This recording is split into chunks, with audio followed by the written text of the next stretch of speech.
Ela achou que eu estava cega de velhice para não ver a maldade. Sou Neuza, 69 anos, e moro no Ipiranga desde que rua de paralelepípedo era luxo. Jogou minha vida na caçamba, achando que eu ia chorar. Mas o troco veio a galope.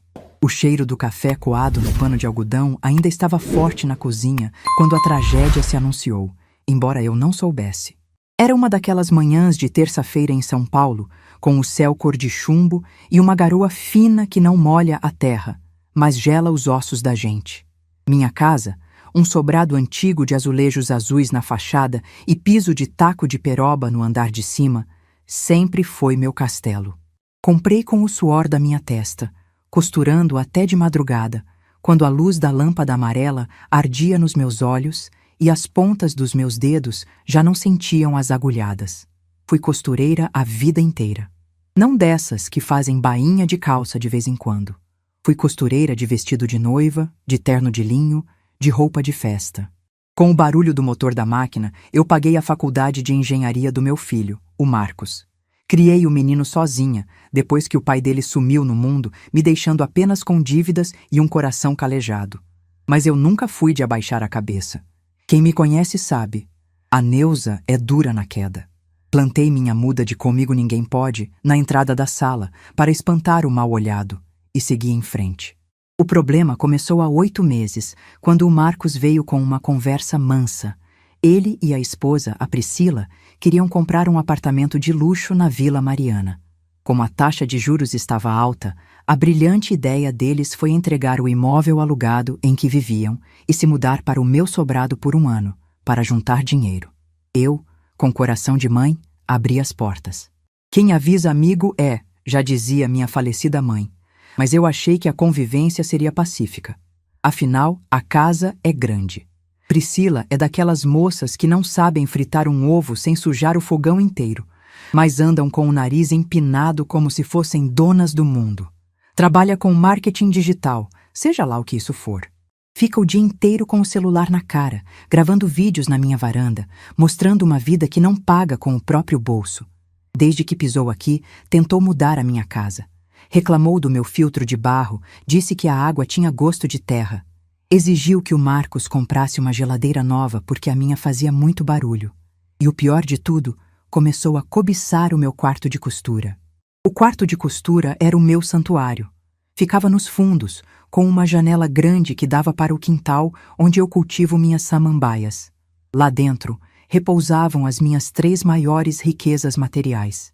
A primeira era uma Singer preta, de ferro fundido, com detalhes dourados apagados pelo tempo. Era a máquina de pedal da minha avó. Não costurava mais, mas ficava ali, como um altar da nossa história. A segunda era uma reta industrial, robusta, que comprei nos anos 80. Foi com ela que costurei quilômetros de tecidos, varando noites para garantir o pão na mesa. A terceira era uma overlock verdinha, valente, que dava o acabamento perfeito nas roupas. Para a Priscila, aquilo era lixo. Sogra, a senhora nem costura mais para fora. Esse quarto é enorme, tem uma luz ótima. Daria um estúdio de pilates perfeito para mim. Ela vivia dizendo, batendo as unhas postiças e compridas na madeira da minha mesa de corte. Eu não costuro para fora, Priscila, mas costuro para mim. Faço meus concertos, faço roupinhas para o bazar da igreja. E mesmo que não fizesse nada, a casa é minha e as máquinas ficam onde estão. Eu respondia, sempre no meu tom seco, sem margem para discussão. O Marcos, frouxo que só ele, abaixava a cabeça. Tentava colocar panos quentes. Mãe, a Priscila precisa se exercitar, ela tem problema de postura. Mas a gente vê isso depois. Eu achava que o assunto estava encerrado. O que é do homem, o bicho não come, e o que era meu estava seguro debaixo do meu teto. Ou assim eu pensava. Naquela terça-feira de garoa, saí cedo. Fui até o posto de saúde renovar minhas receitas de pressão alta e depois passei no Mercadão para comprar queijo fresco e um pedaço de lombo. Demorei umas 3 horas fora. Fui a pé, caminhando devagar, com meu guarda-chuva preto, cumprimentando os vizinhos antigos, seu Tarcísio da padaria, a dona Lourdes da farmácia. O bairro inteiro é como uma extensão do meu quintal. Quando dobrei a esquina da minha rua, De longe, avistei uma caçamba amarela estacionada bem em frente ao meu portão. O coração deu um pulo no peito. Caçamba de entulho? Eu não tinha pedido nenhuma obra. O Marcos estava no escritório, no centro da cidade. Apertei o passo, sentindo a sacola de compras pesar de repente. O asfalto molhado refletia a luz cinza do céu. Cheguei mais perto e o ar me faltou. Ali, jogada de qualquer jeito por cima de pedaços de gesso e restos de madeira podre, estava a minha Singer de ferro. O pedal de ferro fundido, que os pés da minha avó balançaram por décadas, estava entortado pelo impacto da queda. Ao lado dela, de cabeça para baixo, com o motor exposto e sujo de poeira de cimento, a minha máquina industrial. A overlock verde estava espremida contra a lateral de ferro da caçamba, com as peças estilhaçadas. Minha respiração parou. A garoa batia no meu rosto, mas eu não sentia frio. Sentia um fogo subindo do estômago até a garganta. Deixei a sacola de compras cair no chão. O queijo fresco rolou para perto da sarjeta. Eu me aproximei da caçamba, estiquei a mão trêmula e toquei o volante da Singer. Estava gelado. Aquele ferro tinha conhecido o calor das mãos de 3 gerações de mulheres da minha família. Mulheres que não tiveram maridos ricos, que não tiveram estudo fino, mas que criaram seus filhos movendo aquela roda. E agora era lixo. Abri o portão de ferro da minha casa com uma força que eu não sabia que ainda tinha. Subi os degraus da varanda e escancarei a porta da sala. A casa cheirava a perfume importado, daquele doce, enjoativo, que dá dor de cabeça. Fui direto para os fundos. O quarto de costura estava com a porta aberta. Entrei e parei na soleira. O quarto estava completamente vazio. A mesa de corte, que era de madeira maciça, tinha desaparecido. As prateleiras com as minhas linhas organizadas por cor, os botões que juntei a vida toda em potes de vidro, minhas tesouras de alfaiate, minha fita métrica, tudo tinha sumido. No lugar da minha história, havia um tapete de borracha rosa no chão, uma bola suíça enorme da mesma cor e 2 pezinhos de mão cromados. Priscila estava de costas para mim, vestindo uma daquelas roupas de ginástica coladas que custam o preço de 1 mês de supermercado. Ela estava ajustando um tripé com o celular de luzinha redonda, pronta para gravar. "O que você fez?" Minha voz saiu baixa, um sussurro rouco, arranhando a garganta. Ela se virou, dando um pulinho de susto, mas logo abriu um sorriso cínico. O cabelo loiro, alisado com química, estava preso num rabo de cavalo perfeito. "Ai, sogra, que susto a senhora me deu", ela disse colocando a mão no peito. "Achei que ia demorar mais no posto. Olha como ficou incrível." O espaço abriu, a energia fluiu. Aquelas velharias estavam bloqueando o chi da casa. Eu dei um passo para dentro do quarto. O vazio do ambiente fez minha voz ecoar. "Onde estão as minhas coisas, Priscila? Minhas linhas, meus tecidos, minha mesa de corte." Ela revirou os olhos, suspirando com aquela impaciência de gente mimada que não aguenta ser contrariada. "Sogra, vamos ser práticas. Isso é lixo. A senhora não usa. Estava só juntando poeira e traça. Eu chamei um pessoal do frete. A mesa velha eles levaram para um desmanche de madeira. As 3 máquinas de costura eu mandei jogar na caçamba aí na frente. Já avisei a prefeitura para recolher amanhã cedo. O resto das miudezas eu enfiei em sacos de lixo preto e o lixeiro já levou." Eu olhei para ela. Olhei para a boca pintada de gloss brilhante, articulando aquelas palavras com uma naturalidade monstruosa. Ela não apenas havia jogado fora objetos. Ela havia assassinado a minha memória. Aquelas agulhas costuraram a mortalha da minha mãe. Aquelas máquinas garantiram o teto que hoje abrigava a arrogância dela. Aquelas máquinas... Eu comecei a falar, sentindo o peito apertar tanto que parecia que minhas costelas iam quebrar. A máquina preta era da minha avó. "Ai, sogra, pelo amor de Deus." Priscila cruzou os braços, assumindo uma postura defensiva, mas com o queixo erguido de superioridade. "Nós estamos no século XXI. Vou montar minha academia aqui. Eu preciso cuidar do meu corpo, da minha saúde mental."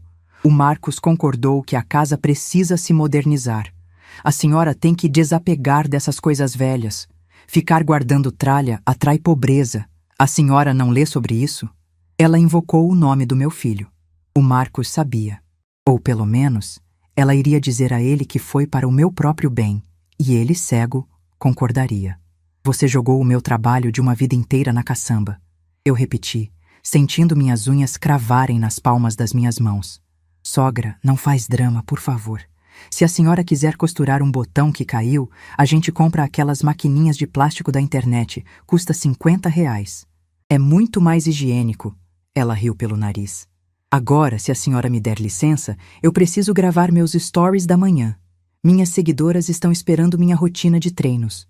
Ela virou de costas para mim, ligou a luz do anel do celular e começou a sorrir para a tela, ajeitando o cabelo. Eu não gritei. Não fiz escândalo. Não chorei uma única lágrima. Minha mãe sempre dizia que a ira é um bicho selvagem. Se você solta na hora errada, ele morde você mesmo. Mas se você prende e treina, ele destroça o seu inimigo. Fiquei ali, parada na porta por mais uns instantes, olhando para aquela mulher fútil, dançando na frente de uma câmera, dentro do quarto onde eu construí a dignidade da minha família. A humilhação que ela tentou me impor era pesada. Ela queria me ver chorar. Queria me ver como a velhinha coitada, ultrapassada, que precisa se submeter aos caprichos da juventude rica. Mas ela se esqueceu de um detalhe muito importante. O teto sob o qual ela estava fazendo as suas macaquices de ginástica estava no meu nome. A escritura estava guardada a 7 chaves. E a paciência da Neuza tinha acabado de se esgotar. Dei meia volta e caminhei pelo corredor. O piso de madeira rangeu sob os meus sapatos confortáveis. Fui até a porta da frente, peguei minha sacola com o queijo sujo do chão, fechei a porta e fui para a cozinha. Lavei as mãos com calma. O silêncio da casa agora era quebrado apenas pela voz aguda e irritante da Priscila no quarto dos fundos, falando com o celular. Eu sentei na cadeira de palhinha da cozinha. Olhei para o meu filtro de barro. Olhei para os meus chinelos velhos. Olhei para as minhas mãos cheias de manchas da idade, com as pontas dos indicadores achatadas por milhares de picadas de agulha. A Priscila achava que valor era só o que estava na moda. Ela achava que luxo era aquilo que ela exibia nas redes sociais. Ela gostava de grifes, de marcas importadas, de etiquetas que gritavam dinheiro. O armário do quarto de hóspedes, onde ela e o Marcos estavam dormindo, tinha sido adaptado para virar o closet dela. Eu via, de rabo de olho, as caixas de sapatos caros e as prateleiras lotadas de bolsas de couro que custavam, cada uma, o preço de 2 meses da minha aposentadoria. Ela descartou o que tinha valor emocional para mim por futilidade. Ela destruiu o meu legado porque, na cabeça vazia dela, não combinava com a estética do seu mundinho de faz de conta. Respirei fundo, sentindo o ar frio de São Paulo encher os meus pulmões cansados. A raiva já não era vermelha e quente. A raiva tinha se transformado num gelo cortante, numa clareza de pensamento que eu não sentia há muito tempo. Não haveria bate-boca. Não haveria choro no telefone para o meu filho. O que o Marcos pensaria dali em diante pouco me importava. Ele havia permitido que uma estranha pisasse no altar da mãe dele. Levantei da cadeira devagar. Meus joelhos estalaram um pouco, lembranças da idade, mas minha coluna estava mais ereta do que nunca. Fui até a pia, lavei a xícara de café que tinha usado mais cedo, enxuguei no pano de prato e guardei no armário. O jogo precisava ser jogado com as regras dela. Se a regra era o desapego forçado, se a regra era que as coisas de valor poderiam simplesmente sumir numa manhã de terça-feira para melhorar a energia da casa, então eu aplicaria a mesma lógica. Caminhei na ponta dos pés até a porta do quarto de hóspedes. A maçaneta dourada girou suavemente nas minhas mãos. O cheiro lá dentro era de couro novo e spray fixador de cabelo. O armário improvisado da Priscila estava com as portas escancaradas, exibindo o verdadeiro altar dela. Encarei as bolsas alinhadas milimetricamente nas prateleiras e um sorriso frio desenhou-se nos meus lábios. Passei a ponta do meu dedo indicador, aquele mesmo dedo calejado e achatado de tanto empurrar agulha, sobre o couro de uma das bolsas que repousava na prateleira iluminada. Era uma peça bege, com umas letras marrons entrelaçadas, que eu já tinha visto a Priscila exibir num vídeo, dizendo que custava mais do que um carro popular. Peguei a bolsa nas mãos. O cheiro do couro era forte, mas o que me chamou a atenção, com meus olhos de velha costureira, foi o acabamento. Virei a bolsa do avesso, abrindo o zíper dourado que brilhava sob a luz fria do quarto de hóspedes. Puxei o forro para fora. Meus olhos se estreitaram. O pesponto interno, aquele que ninguém vê, estava torto. A linha era de nylon barato, o arremate final tinha uma sobra grosseira que roçava no dedo. Eu, que passei noites em claro desmanchando bainha de vestido de noiva porque um único ponto tinha ficado frouxo, dei uma risada seca, que soou mais como um arranhão na garganta. Era por isso que a minha Singer de ferro fundido estava na caçamba de entulho. Por causa dessa vaidade oca, sustentada por costuras mal feitas que só servem para ostentar uma marca na frente de um celular.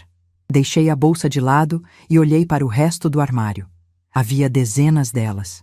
Bolsas pretas com correntes douradas pesadas, bolsas vermelhas minúsculas que não cabiam nem um maço de chaves, bolsas de palha fina que ela dizia ser de grife francesa.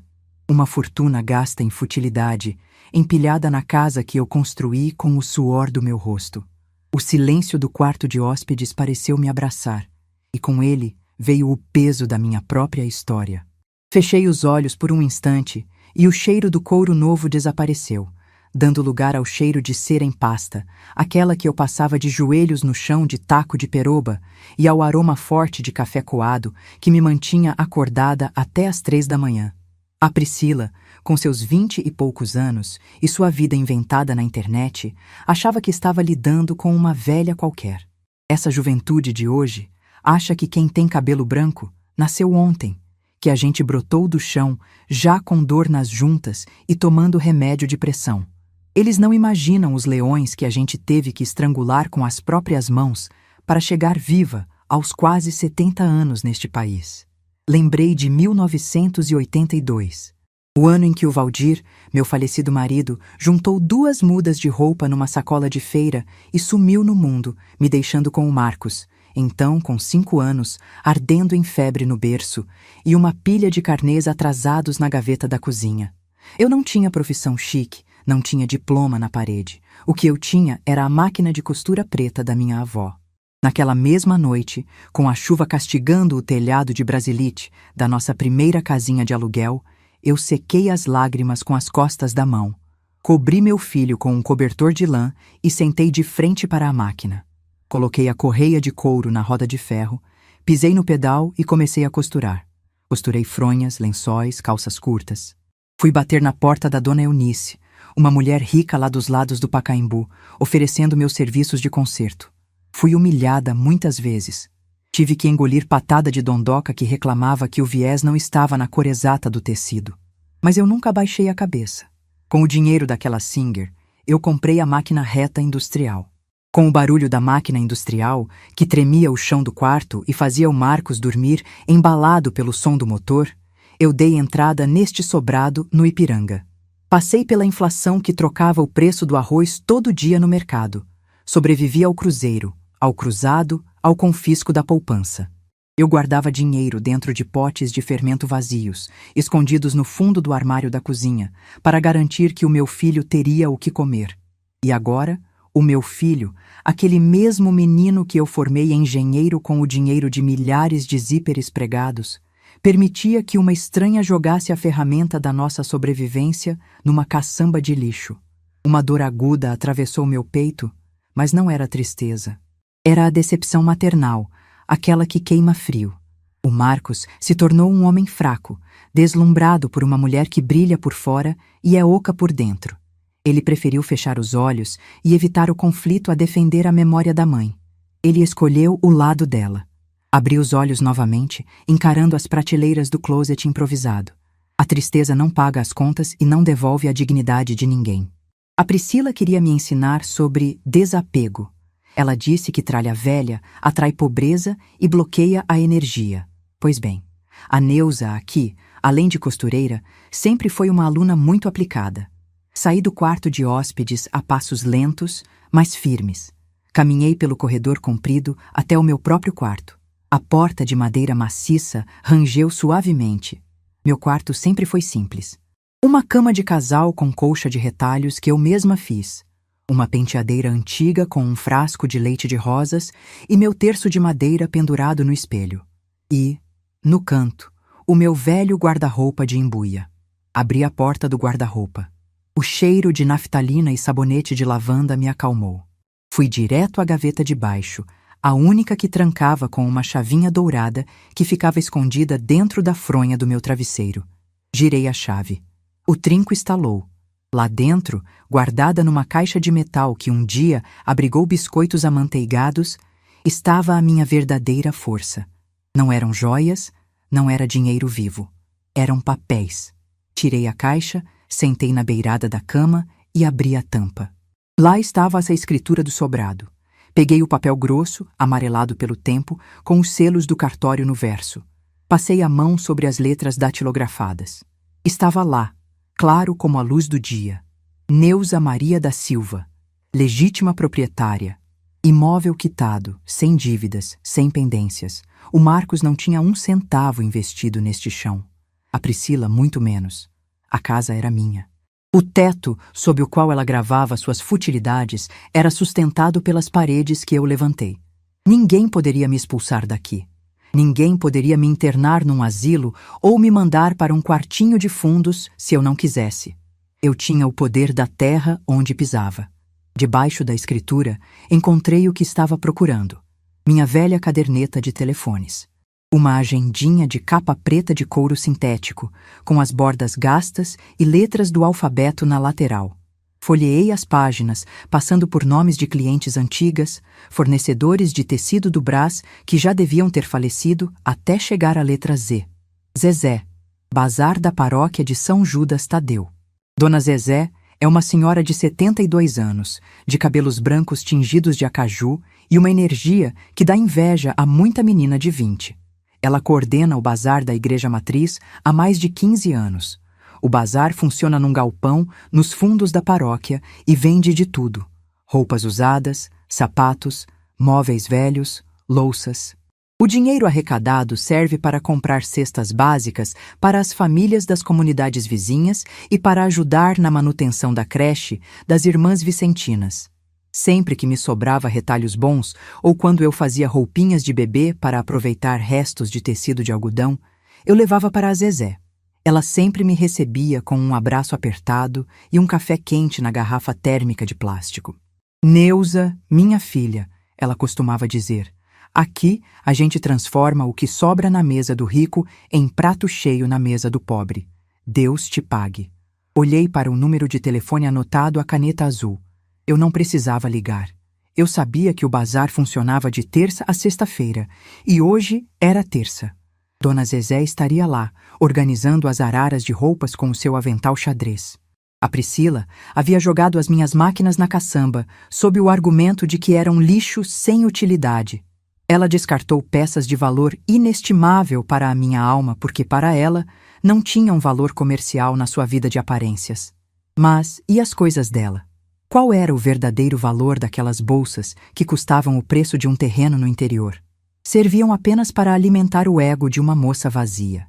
Se a regra dentro da minha casa agora era limpar o espaço para deixar a energia fluir, eu faria a limpeza mais profunda que aquele sobrado já viu. E, de quebra, transformaria a vaidade inútil dela no prato de comida que a Dona Zezé tanto lutava para garantir. A lógica era perfeita. E eu sempre fui uma mulher lógica. Uma costureira sabe que para fazer um terno cair bem nos ombros não adianta rezar. É preciso medir com fita métrica, cortar no risco do giz e alinhavar com precisão. A vida é do mesmo jeito. Devolvi a escritura para a caixa de metal, tranquei a gaveta e escondi a chave novamente. Levantei da cama, me sentindo 20 anos mais jovem. O peso nos meus ombros havia sumido, substituído por uma clareza de propósito que eu não sentia desde a época em que virava noites costurando para fechar o mês. Fui até a cozinha. Abri o armário debaixo da pia, onde guardo os produtos de limpeza. Peguei um rolo de sacos de lixo reforçados, daqueles pretos, grandes, de 100 litros, que a gente usa para colocar folha seca quando varre o quintal. Arranquei 3 sacos do rolo. O barulho do plástico grosso rasgando quebrou o silêncio da cozinha. Voltei para o corredor. A voz da Priscila ainda vinha dos fundos, abafada pela porta do ex-quarto de costura.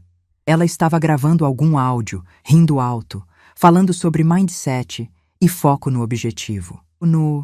Ela estava tão imersa na própria bolha de mentiras que não percebeu a dona da casa se movimentando a poucos metros de distância. O predador, quando acha que a presa está morta, baixa a guarda. E ela me achava morta. Achava que a velhice me tinha tirado os dentes e as garras. Entrei no quarto de hóspedes mais uma vez e fechei a porta atrás de mim, encostando a lingueta da fechadura bem devagar para não fazer barulho. Abri o primeiro saco de lixo preto. Ele estufou com um som surdo, pronto para engolir o orgulho da minha nora. Fui até a primeira prateleira. Peguei a bolsa bege das letras marrons. Não olhei mais para o pesponto torto. Simplesmente a joguei no fundo do saco preto. O baque surdo do couro contra o plástico me deu uma satisfação imensa. Em seguida, peguei a bolsa vermelha com alça de corrente dourada. Pesada, fria. Joguei junto. Peguei a bolsa preta de couro matelassé. Para o saco. Fui varrendo a prateleira de cima para baixo com a frieza de quem tira erva daninha do jardim. Minhas mãos, as mesmas mãos que acariciaram as rendas dos vestidos de batizado, agora agarravam aqueles pedaços de luxo fútil sem o menor respeito. Não era vingança cega. Era justiça poética. Se as minhas máquinas, que construíram a vida do marido dela, eram lixo, então aquelas bolsas, que não construíram nada além de arrogância, também eram. Quando terminei com a primeira prateleira, o saco já estava pesado. Abri o segundo saco preto de 100 litros. Passei para o lado direito do closet. Havia algumas caixas duras, daquelas laranjas com fitas marrons, que ela guardava como se fossem troféus. Abri a primeira. Dentro havia uma bolsa menor, cor-de-rosa, guardada dentro de um saquinho de flanela. Tirei a bolsa da flanela, amassei o couro caro com os dedos e atirei no fundo do segundo saco. Joguei a caixa laranja de lado, no chão. Não poupei nada. Mochilinhas de grife, carteiras longas com fechos de metal brilhante, bolsinhas de festa cobertas de pedrarias que ela usou uma única vez no casamento de alguma amiga tão vazia quanto ela. Tudo foi engolido pelo plástico escuro. Enquanto eu limpava as prateleiras, minha mente trabalhava rápido. O bazar da igreja ficava a umas 4 quadras daqui. Eu não conseguiria carregar aquele peso todo sozinha. Meus braços já não têm a força de antigamente. Mas eu conhecia o Carlinhos, o rapaz que faz carreto com uma perua Kombi velha na rua de baixo. Ele vivia parado na porta do mercadinho do seu Tarcísio, esperando o freguês.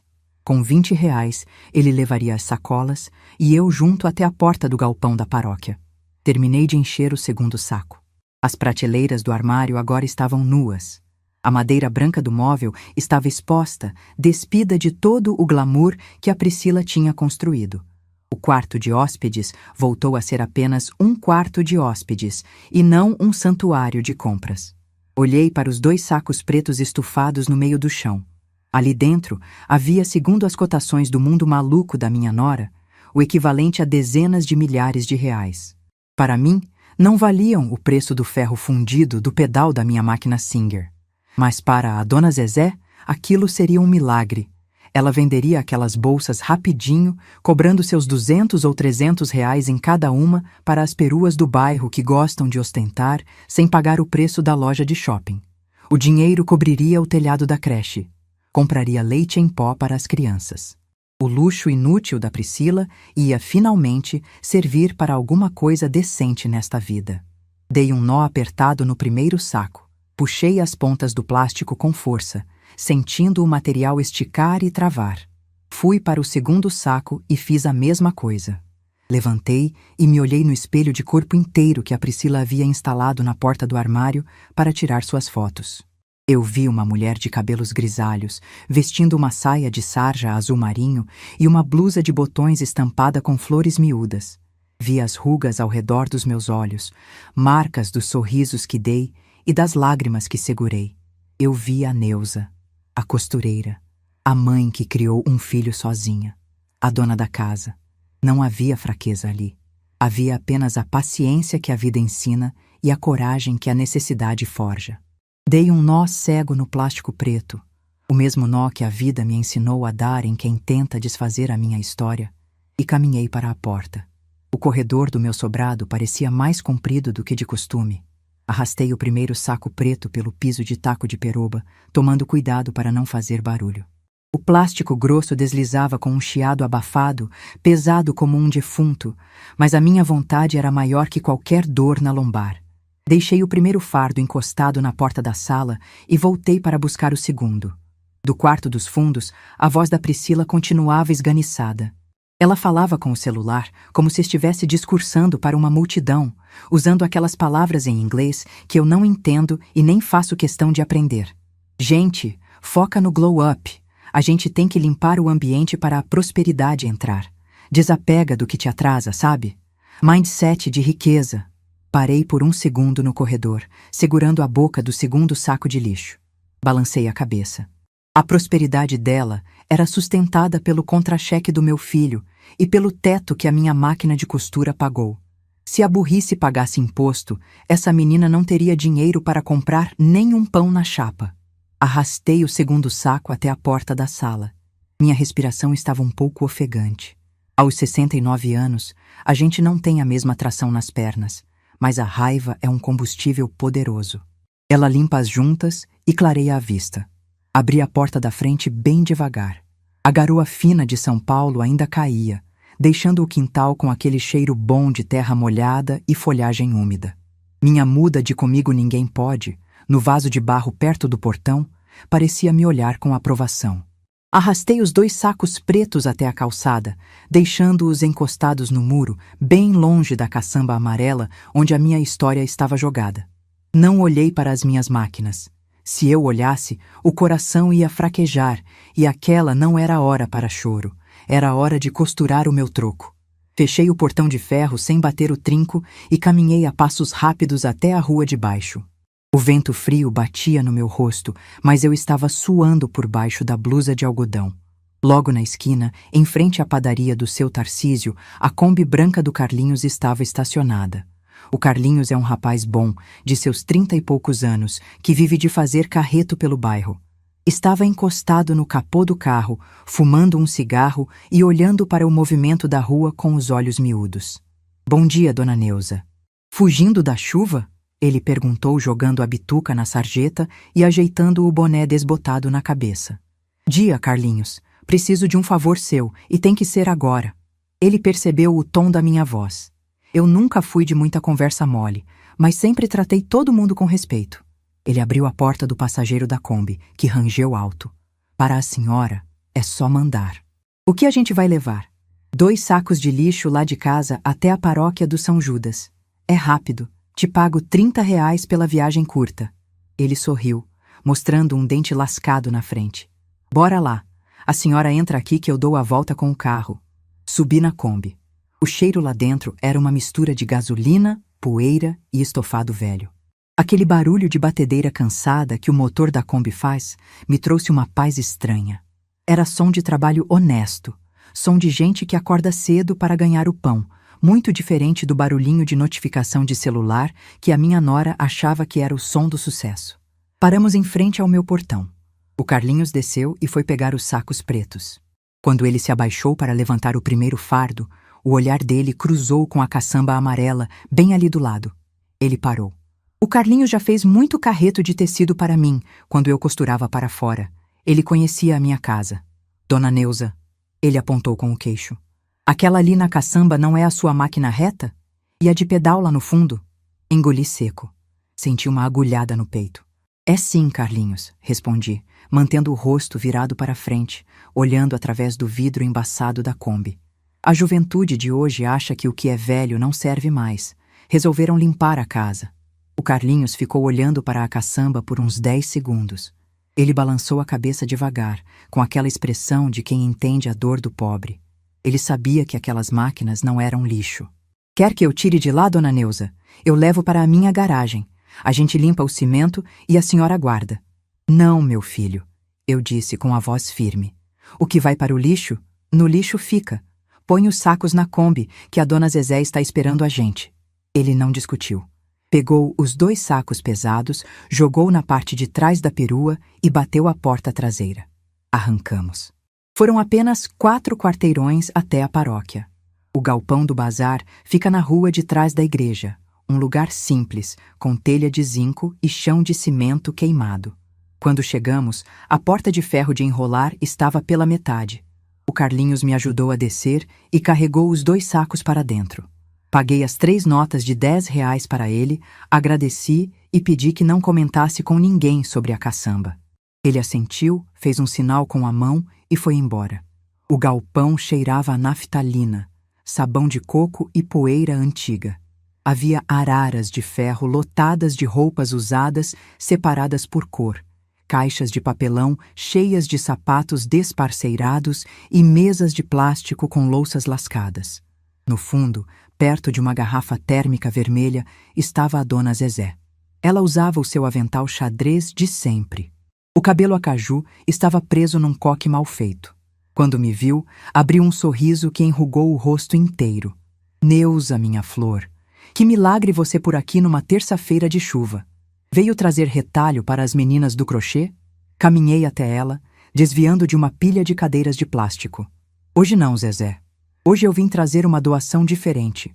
Uma doação muito generosa que a minha nora resolveu fazer. Zezé olhou para os 2 sacos pretos enormes no chão. Ela limpou as mãos no avental e se aproximou, curiosa.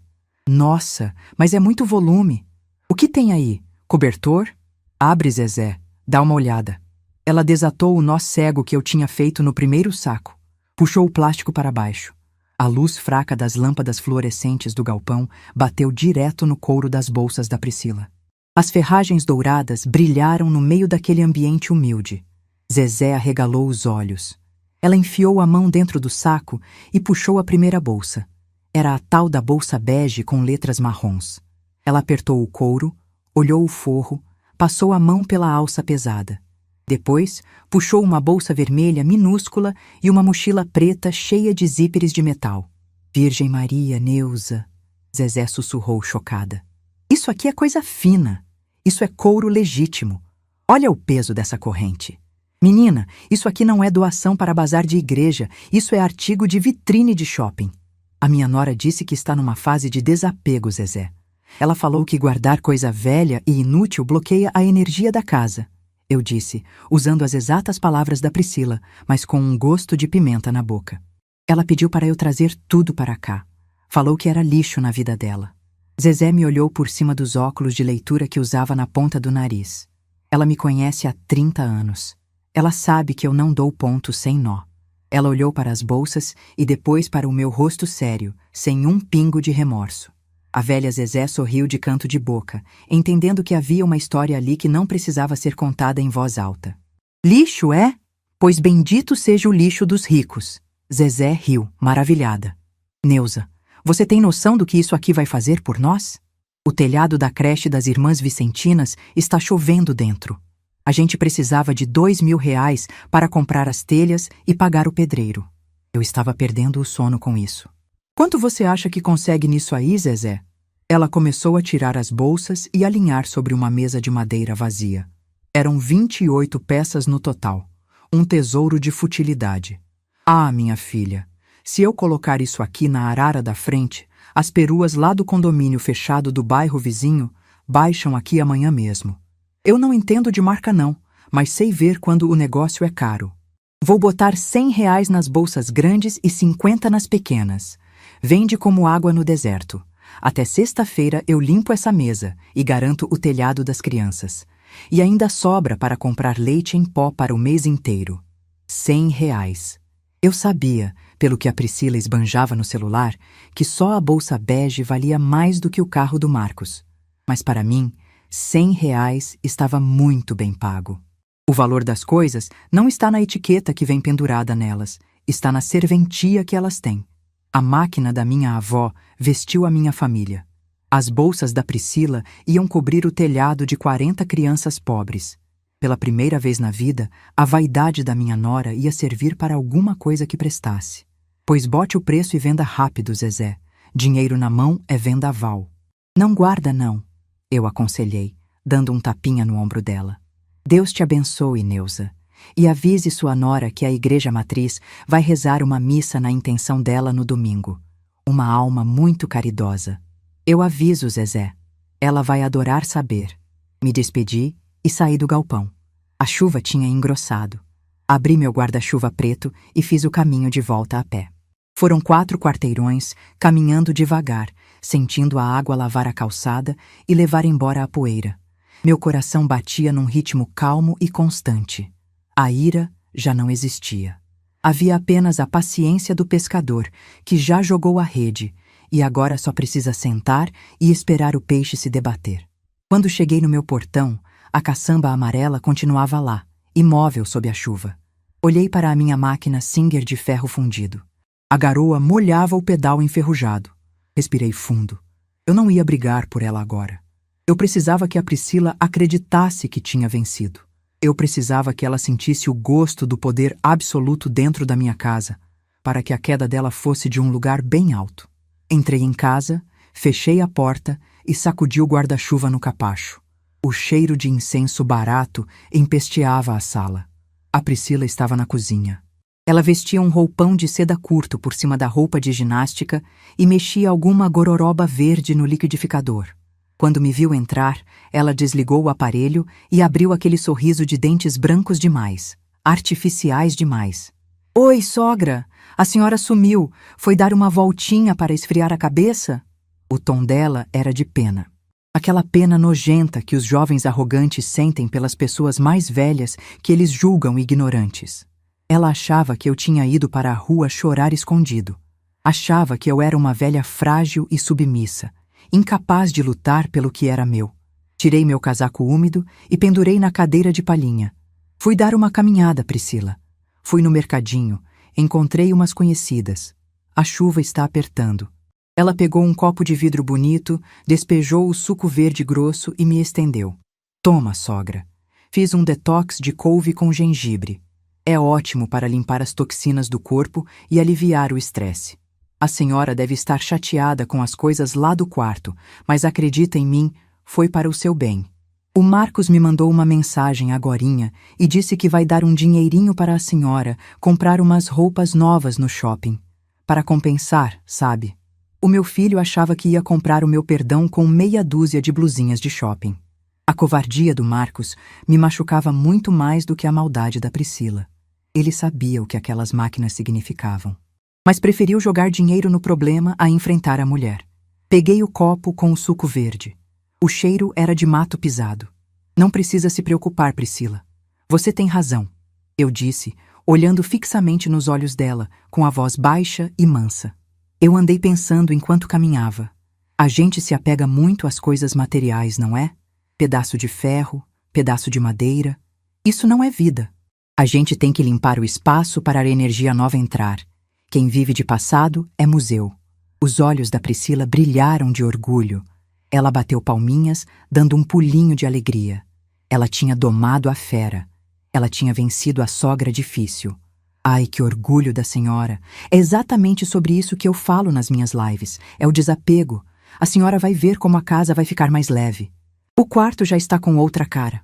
Ela pegou o celular, que estava encostado no açucareiro. "Vou tomar um banho rápido e me arrumar. Combinei de almoçar com umas amigas lá nos jardins para comemorar uma parceria nova. Vou usar aquela minha bolsa nova da Europa que o Marcos parcelou em 10 vezes para mim. Preciso tirar umas fotos para o Instagram." "Vai lá, minha filha." "Vai ficar linda", eu disse, bebericando um gole daquele suco horroroso só para manter o teatro. Priscila saiu da cozinha rebolando, cantarolando uma música em inglês, com a certeza absoluta de que era a dona do mundo. A dona do meu filho. A dona da minha casa. Fiquei sozinha na cozinha. Fui até a pia e joguei o resto do suco verde ralo no ralo, ligando a torneira para levar aquela sujeira embora. Enxaguei o copo e coloquei no escorredor. A casa mergulhou num silêncio absoluto. O único som era o da água da chuva batendo nas telhas de barro. Eu me sentei na minha velha cadeira, cruzei as mãos sobre o colo e fiquei olhando para o relógio de parede que tic-tacava compassado em cima da geladeira. Eu passei 40 anos da minha vida costurando. Eu sei que o momento mais perigoso de uma roupa não é quando a tesoura corta o tecido.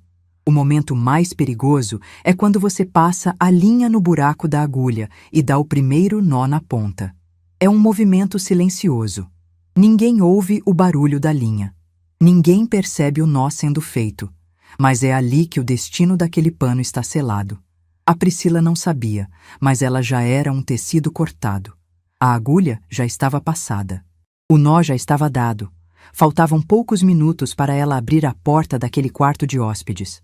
Faltavam poucos minutos para ela procurar a bolsa europeia que o Marcos ainda ia passar quase um ano pagando. Fiquei ali, sentada no escuro da minha cozinha, bebendo o silêncio da casa, apenas esperando a minha nora descobrir o verdadeiro preço do desapego. O som do chuveiro no andar de cima parou. O silêncio que se seguiu na minha casa era denso, pesado, cortado apenas pelo barulho da garoa fina de São Paulo batendo na calha de zinco lá fora.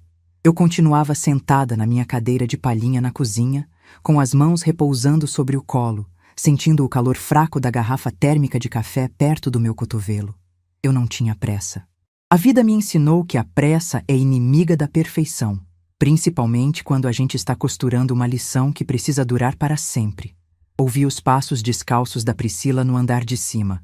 Ela andava de um lado para o outro, provavelmente enrolada na toalha, escolhendo a roupa com que ia desfilar no almoço com as amigas nos jardins. O piso de taco de peroba rangia de leve. Cada rangido era como a batida de um bumbo anunciando o que estava por vir. Os passos desceram a escada de madeira, rápidos, leves. Ela cantarolava uma musiquinha qualquer, daquelas que tocam o dia inteiro nesses vídeos curtos da internet. Ouvi a maçaneta do quarto de hóspedes girar. A porta abriu, a musiquinha parou. Contei mentalmente. 1, 2, 3. O barulho que rasgou a casa não foi um grito. Foi um guincho. Um som estrangulado, agudo, como o de um bicho pequeno pisado no escuro. Em seguida, veio o caos. O som de cabides de plástico sendo arrastados com violência na barra de metal. Caixas de papelão duro sendo jogadas no chão. O baque surdo de sapatos voando contra a parede. Ela estava revirando o armário vazio, procurando uma explicação lógica para o sumiço do seu tesouro, recusando-se a acreditar no que os próprios olhos viam. A arrogância tem a mania de nos cegar para a realidade. "Marcos!" ela berrou, a voz esganiçada ecoando pelo corredor. Mas o Marcos estava no escritório, no centro da cidade, seguro atrás de uma mesa de computador. Quem estava ali era a Neuza. Os passos dela no corredor agora eram pesados, desesperados. Ela apareceu na porta da cozinha de supetão. Estava de roupão, com o cabelo loiro pingando água nos ombros, o rosto pálido como cera de vela e os olhos arregalados, quase saltando das órbitas. A postura de mulher de negócios bem-sucedida, focada no sucesso e na prosperidade, tinha evaporado. No lugar dela, havia apenas uma menina mimada em estado de pânico. "Sogra!" ela ofegou, agarrando o batente da porta com tanta força que os nós dos dedos ficaram brancos. "Entraram na casa, roubaram a gente." Eu não me mexi. Mantive as mãos cruzadas no colo. Olhei bem devagar para o rosto dela, analisando cada músculo tenso. "Ninguém entrou aqui, Priscila. O portão está trancado, a porta da sala também." Ela balançou a cabeça freneticamente, jogando água para os lados. "Roubaram sim. O meu closet. Alguém levou tudo. Minhas bolsas, sogra. As minhas bolsas sumiram. A minha mochila, a minha bolsa rosa da Europa, as minhas carteiras. Tudo. Levaram tudo." Ela começou a chorar. Um choro feio, sem lágrimas, de puro desespero material. "Não roubaram nada, minha filha," eu disse, com a voz tão mansa e macia quanto um carretel de linha de seda. "Eu apenas fiz uma faxina." Ela parou de chorar na mesma hora. O peito dela subia e descia rapidamente. Os olhos, antes cheios de pânico, agora me encaravam com uma confusão dolorosa. "Como assim? Uma faxina?" Levantei da cadeira devagar. Fui até a pia, passei uma água na minha xícara e a sequei no pano de prato. "Você mesma disse, Priscila. Hoje de manhã. Lembra? Você me ensinou uma lição muito valiosa sobre desapego. Você me disse que manter coisas sem utilidade dentro de casa atrai pobreza, que bloqueia o tal do chi, não foi isso? Você me disse que o que não serve mais tem que ir para o lixo, para abrir espaço para o novo." Ela deu um passo para trás, como se eu tivesse lhe dado um tapa no rosto. A boca dela abria e fechava, mas nenhum som saía. "Então," eu continuei, virando-me para encará-la de frente, Eu fui até o seu quarto. Olhei para aquelas prateleiras cheias de pedaços de couro caro. Pensei comigo mesma: para que tanta bolsa se ela só tem 2 braços? Isso é um acúmulo desnecessário. Uma futilidade que está pesando a energia da minha casa. Então, eu enfiei tudo em 2 sacos pretos de 100 litros. A senhora jogou as minhas bolsas no lixo? Ela sussurrou, a voz tremendo tanto que mal consegui entender as palavras. Lixo não, Priscila. Eu fui mais caridosa do que você. Eu não chamei uma caçamba de entulho. Eu mandei para o bazar da Dona Zezé, lá na paróquia do São Judas. O Carlinhos da Kombi já levou tudo. Foi como se o chão da minha cozinha tivesse se aberto sob os pés dela. A Priscila levou as 2 mãos à cabeça, puxando os cabelos úmidos. Você está louca! Ela finalmente gritou, perdendo qualquer resto de respeito ou teatro que ainda tentava manter. Você tem demência? Aquelas bolsas valem uma fortuna. Só a bolsa da Europa custou quase 20 mil reais. O Marcos parcelou em 10 vezes. Tem mais de 50 mil reais naquelas prateleiras, sua velha maluca. Eu não levantei a voz. Quem tem a razão não precisa gritar. 50 mil reais em vaidade, Priscila. 50 mil reais em lixo que não serve para colocar um prato de comida na mesa de ninguém. Você descartou as minhas máquinas de costura na caçamba, a máquina da minha avó. Aquela máquina de ferro fundido alimentou o seu marido. Aquela máquina industrial construiu as paredes desta casa que te abrigam de graça, porque vocês não têm competência para pagar um aluguel sem se endividar. Ela avançou um passo, com o dedo em riste apontado para o meu rosto. A máscara do cinismo tinha caído por completo. Eu vou na delegacia, eu vou dar queixa de você. Eu te coloco na cadeia por roubo, sua velha desgraçada. Eu acabo com a sua vida. Dei uma risada curta, seca. Uma risada que veio do fundo do estômago. Vai, Priscila, vai lá na delegacia. Chega lá para o delegado e diz assim: Doutor, a minha sogra pegou as minhas bolsas de grife e doou para a igreja, logo depois que eu joguei na caçamba de entulho as máquinas de costura antigas dela, de dentro da casa dela. O delegado vai dar tanta risada da sua cara que você vai sair de lá menor do que já é. Ela começou a tremer de ódio. As mãos dela sacudiam no ar. Com um movimento brusco, ela enfiou a mão no bolso do roupão e puxou o celular. Os dedos compridos, com aquelas unhas postiças ridículas, batiam na tela com fúria. Eu vou ligar para o Marcos. Ele vai resolver isso agora. Ele vai mandar te internar num hospício.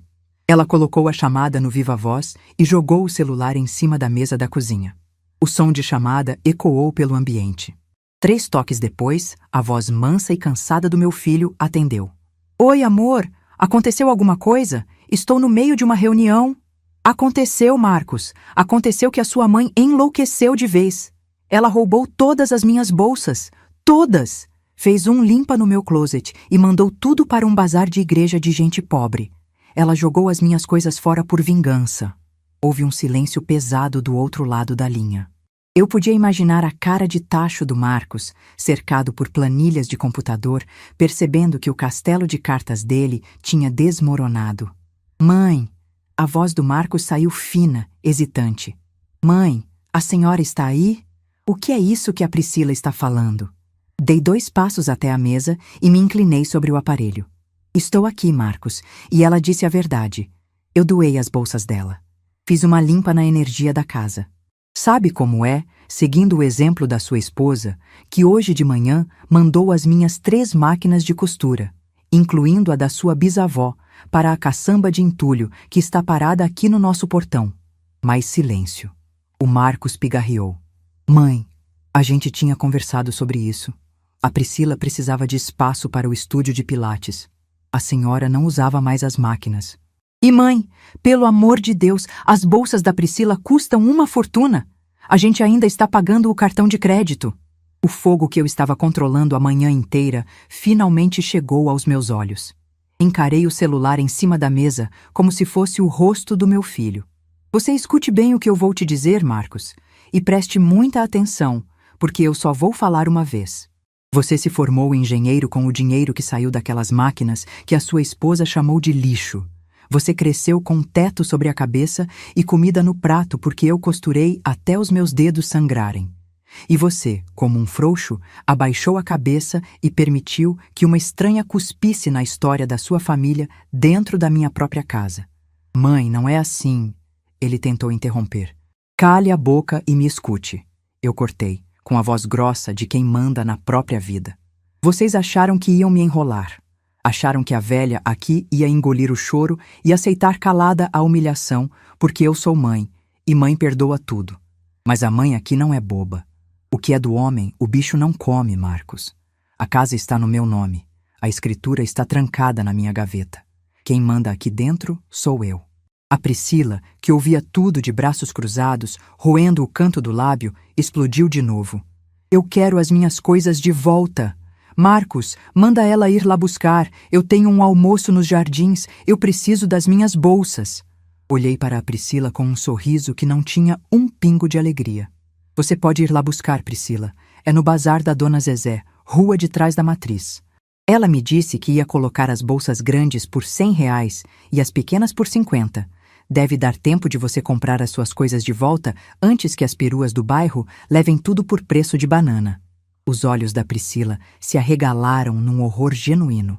A ideia de que as suas peças de grife, os seus troféus de ostentação, estavam sendo vendidos por R$ 100 num galpão de telha de zinco, misturadas com roupas velhas de gente pobre, era a maior tortura que o ego dela poderia sofrer. R$ 100, ela murmurou, como se a palavra queimasse a boca.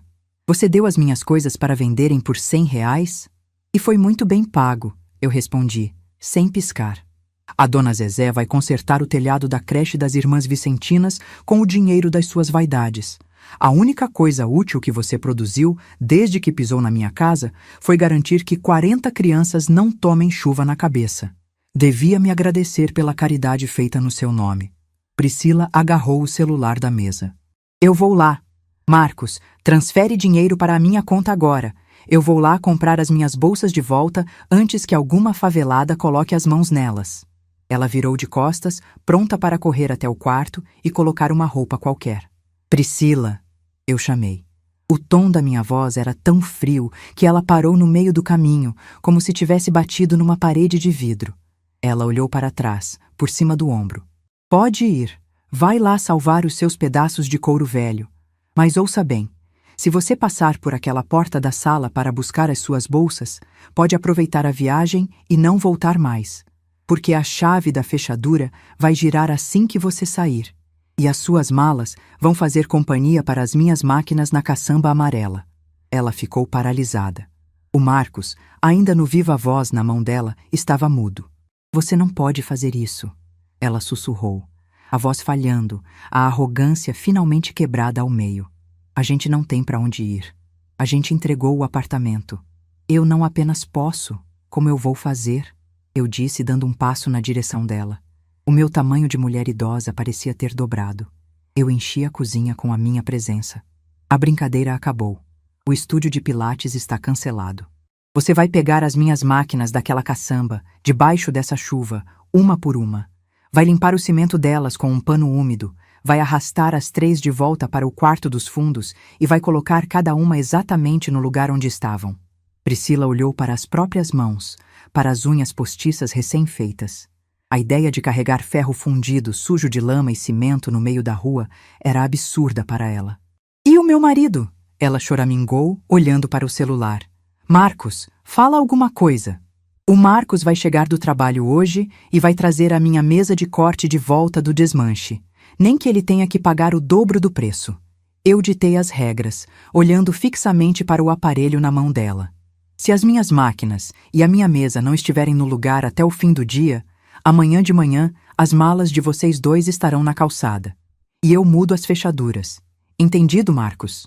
O silêncio na linha durou uns 5 segundos. O som de um homem engolindo a seco o próprio fracasso. Entendido, mãe, ele respondeu, a voz embargada. Eu resolvo a mesa. Peço desculpas pela confusão. Priscila olhou para o celular com nojo. Ela percebeu naquele exato momento que o marido não era o escudo de ouro que ela imaginava. Ele era apenas um homem que dependia da benevolência da mãe. E a benevolência tinha acabado. Ela abaixou a mão.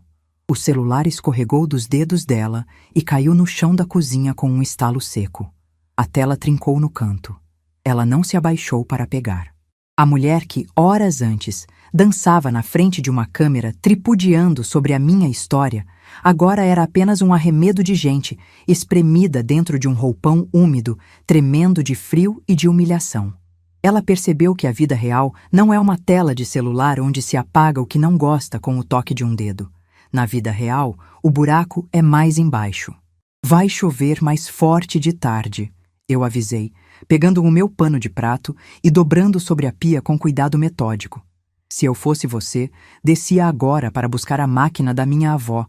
O ferro fundido enferruja se ficar muito tempo na água, e eu não quero a minha máquina enferrujada. Priscila engoliu o choro. Ela olhou para mim com um ódio profundo, um ódio cru de quem foi vencido no próprio jogo. Mas ela não disse uma única palavra. Ela deu meia volta, com os ombros caídos, arrastando os pés descalços pelo chão de taco de volta para as escadas. O almoço nos jardins tinha acabado de virar pó. O chi da casa, finalmente, estava alinhado. Voltei a me sentar na cadeira de palhinha e servi um pouco mais de café na minha xícara. O gosto amargo desceu quente pela garganta, trazendo um conforto que eu conhecia bem. O conforto do dever cumprido. Ela achou que eu era um retalho velho pronto para ser descartado, mas descobriu da pior forma que eu sou a agulha, a linha e a mão firme que corta o tecido. A chuva apertou no meio da tarde, transformando a garoa fina de São Paulo num temporal daqueles que lavam a alma e alagam as ruas mal cuidadas. Eu continuei na cozinha, sentada na minha cadeira de palhinha, terminando o meu café já morno. Da janela de vidro basculante, eu tinha uma visão privilegiada do portão de ferro e da calçada. Foi exatamente ali, de camarote, que eu assisti ao maior espetáculo de humildade forçada que a vida já me proporcionou. A porta da frente bateu. Priscila apareceu no quintal. Ela não usava mais o roupão de seda. Tinha vestido uma capa de chuva amarela, dessas chiques de plástico brilhante, e calçado galochas pretas. Mas capa de chuva nenhuma protege o orgulho ferido. Ela andava arrastando os pés, com os ombros encolhidos, o rosto lavado de lágrimas que se misturavam com a água do temporal. A rua estava deserta. Ninguém para dar like, ninguém para mandar coraçãozinho na tela. Era só ela, a chuva fria e a caçamba de entulho. Ela parou diante do monte de gesso e madeira podre. Olhou para a minha máquina Singer de ferro fundido. Eu sabia o quanto aquilo pesava. Meu falecido marido, quando vivo, suava a camisa para tirar aquela máquina do lugar quando a gente precisava pintar a parede. Priscila esticou os braços finos, acostumados apenas a segurar copo de suco verde e celular, e tentou puxar a roda de ferro. A máquina não cedeu 1 milímetro. Ela escorregou na lama que se formava na sarjeta e caiu de joelhos no asfalto molhado. A capa de chuva amarela ficou manchada de graxa e poeira de cimento. Ela chorou. Dessa vez, não era um choro de raiva por ter perdido as bolsas. Era o choro da impotência. Era o choro de quem descobre que o mundo real tem peso, tem textura e exige calo na mão. Quem não tem competência não se estabelece. Eu não movi um músculo para ajudar. Se ela teve força para mandar 2 homens do frete jogarem a minha história no lixo, teria que encontrar força para desfazer a maldade. A semeadura é livre, mas a colheita, minha filha, é obrigatória.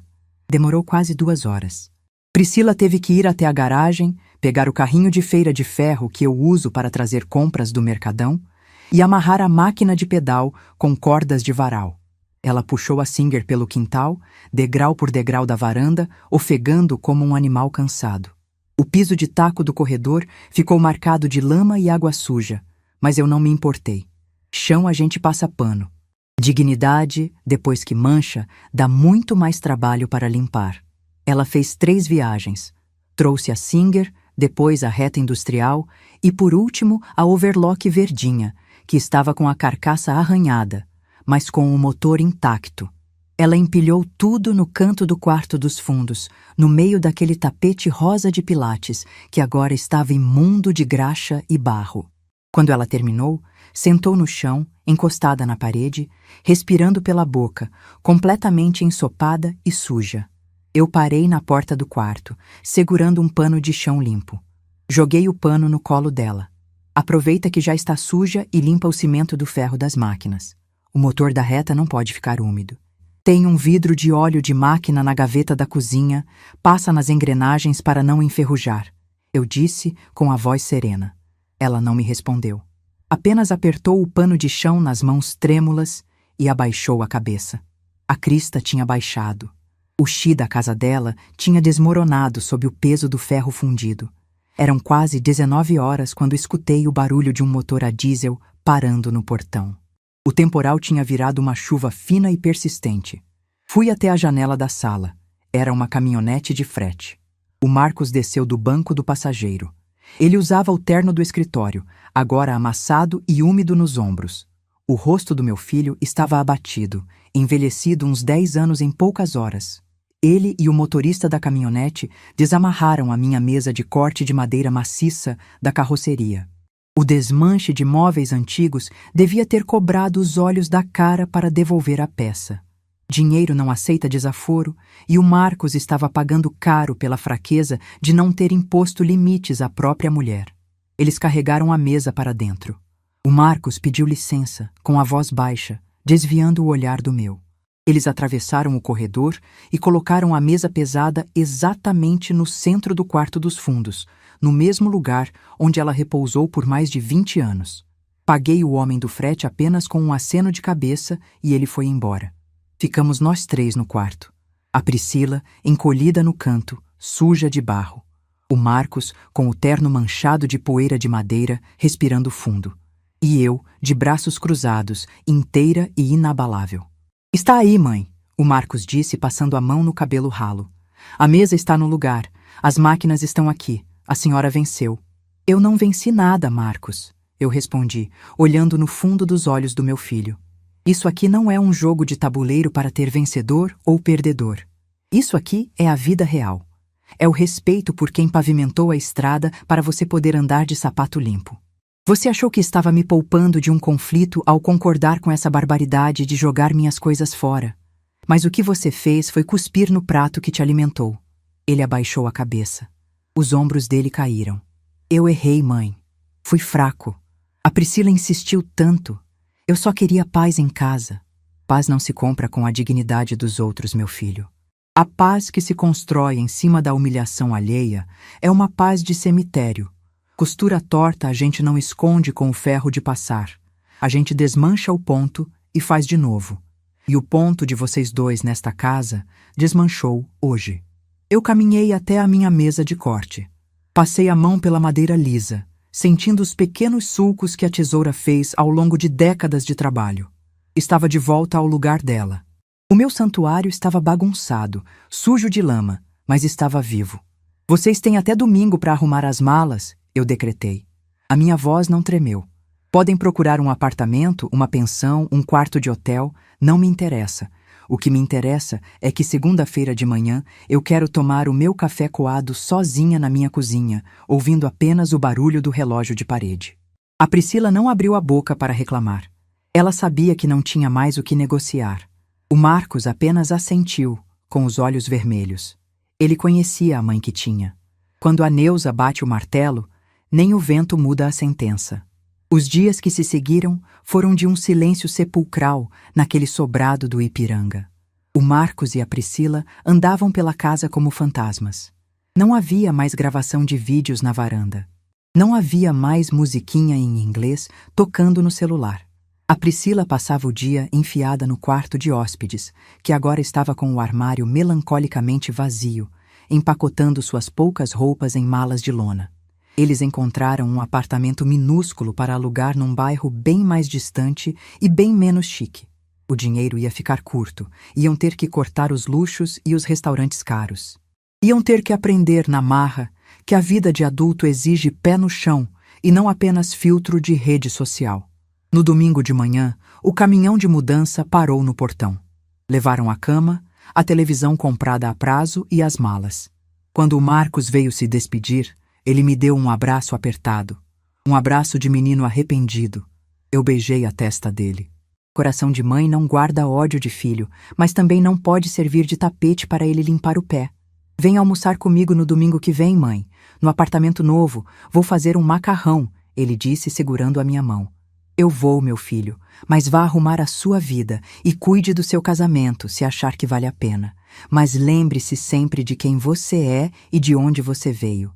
A Priscila passou por mim de cabeça baixa. Não disse tchau, não pediu desculpa.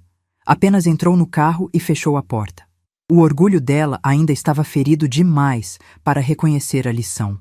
O tempo dirá se ela vai aprender alguma coisa ou se vai continuar sendo apenas uma vitrine vazia. Quando o carro deles virou a esquina e desapareceu, eu fechei o portão de ferro. O barulho do trinco ecoou pelo quintal. Respirei fundo. O ar de São Paulo parecia mais limpo, mais leve. Minha muda de comigo ninguém pode balançou de leve com o vento da manhã. A casa era minha de novo. Inteira, absoluta e em paz. Troquei de roupa, coloquei o meu melhor vestido de linho bege, que eu mesma costurei nos anos 90, e calcei os meus sapatos pretos confortáveis. Peguei a minha bolsa e fui caminhando devagar até a paróquia de São Judas Tadeu. O domingo estava ensolarado. O sino da igreja batia, chamando os fiéis para a missa das 10. O bairro estava vivo, as famílias caminhando pelas calçadas, o cheiro de frango assado da padaria do seu Tarcísio invadindo a rua. Fui direto para os fundos da paróquia, onde o galpão do bazar estava com as portas escancaradas. Havia um movimento atípico ali. Mulheres bem arrumadas, algumas até de salto alto, garimpando nas araras de roupas. O cheiro de sabão de coco se misturava com o perfume doce daquelas peruas. A dona Zezé estava no caixa, guardando notas de dinheiro numa caixa de sapato de papelão, com um sorriso que ia de orelha a orelha. Quando me viu, ela largou tudo e veio correndo me abraçar. O avental xadrez cheirava-te a café fresco. Neuza, minha santa, você não vai acreditar, ela disse, ofegante de tanta alegria. Foi um estouro, um verdadeiro milagre. Ela me puxou pelo braço até a mesa de madeira, onde dias antes havíamos espalhado o tesouro da minha nora. A mesa estava completamente vazia. Não havia sobrado nenhuma carteira minúscula para contar história. Vendeu tudo? Perguntei, abrindo um sorriso contido. Tudo. E não foi por R$ 100 não, Neuza. Uma moça lá do condomínio rico viu a tal da bolsa bege e quase teve um treco. Ela disse que aquilo valia ouro. Começou uma confusão, uma querendo cobrir a oferta da outra. Eu, que não sou boba nem nada, fiz um leilão ali mesmo. Só a bolsa bege saiu por R$ 500 em dinheiro vivo. Zezé bateu palmas, com os olhos marejados. Ela puxou um caderninho de anotações do bolso do avental. Nós arrecadamos quase R$ 4.000, Neuza. 4.000! O pedreiro já começou a trocar as telhas da creche ontem de manhã. Não vai cair mais uma gota de chuva na cabeça daquelas crianças. O que sobrou, eu fui no atacadista e enchi uma Kombi inteira de leite em pó, pacote de fralda e farinha de trigo. O depósito das irmãs vicentinas está abarrotado. Senti um calor gostoso subir pelo peito. Uma emoção verdadeira, densa, que fez meus olhos arderem um pouquinho. Eu não chorei quando as minhas máquinas foram para o lixo. Não chorei quando enfrentei o meu filho. Mas chorar de alegria, vendo que a justiça de Deus escreve certo por linhas tortas, isso eu me permito. Graças a Deus, Zezé.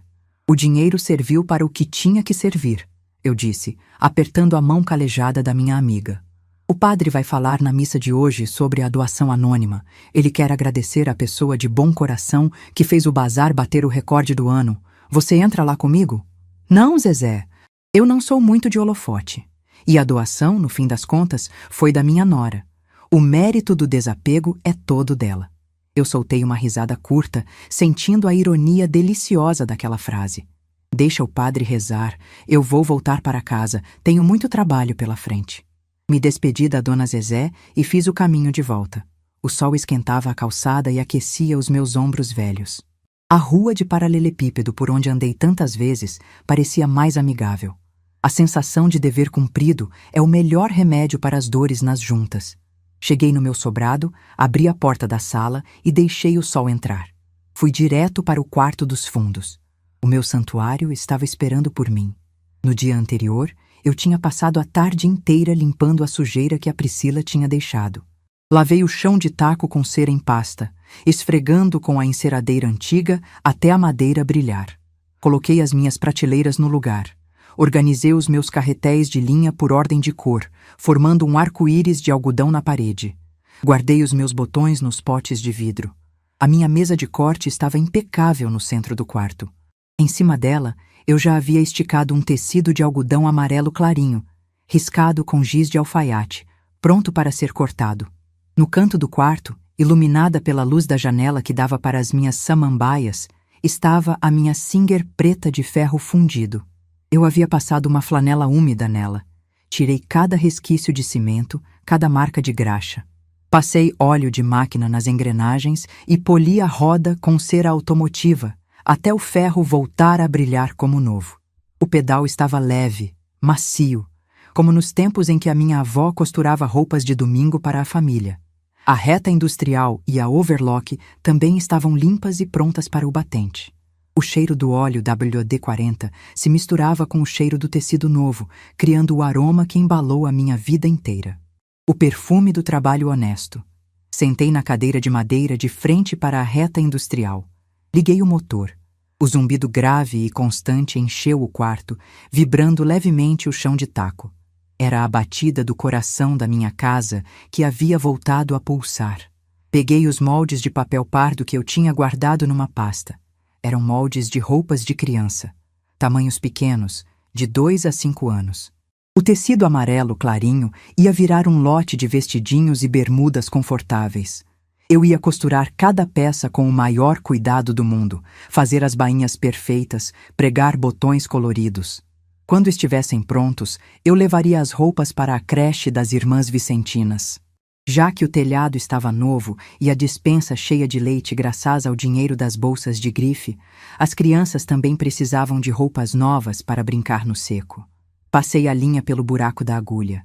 O meu dedo indicador, chato e calejado, guiou o fio de algodão com a precisão de quem conhece o ofício de olhos fechados. Puxei a alavanca do calcador, prendendo o tecido amarelo debaixo do pé de metal. A juventude de hoje acha que valor é aquilo que você compra no shopping e exibe numa tela brilhante para desconhecidos aplaudirem. Eles acham que o que é velho é inútil, que o que tem marca de uso é lixo. Eles constroem castelos de fumaça que desmoronam na primeira chuva. Mas a vida de verdade, não se mede pela etiqueta que você carrega pendurada na bolsa. A vida se mede pela força da estrutura que você deixa de pé quando a tempestade passa. O luxo vazio da minha nora virou telha e comida para quem tinha fome, e o ferro fundido da minha história continua aqui, firme, tecendo o futuro de quem ainda vai crescer. Pisei no pedal. A agulha desceu com força, furando o tecido em movimentos rápidos, e o som da máquina de costura voltou a cantar alto na minha casa, provando que o que tem valor de verdade, o tempo não apaga e a vaidade não destrói.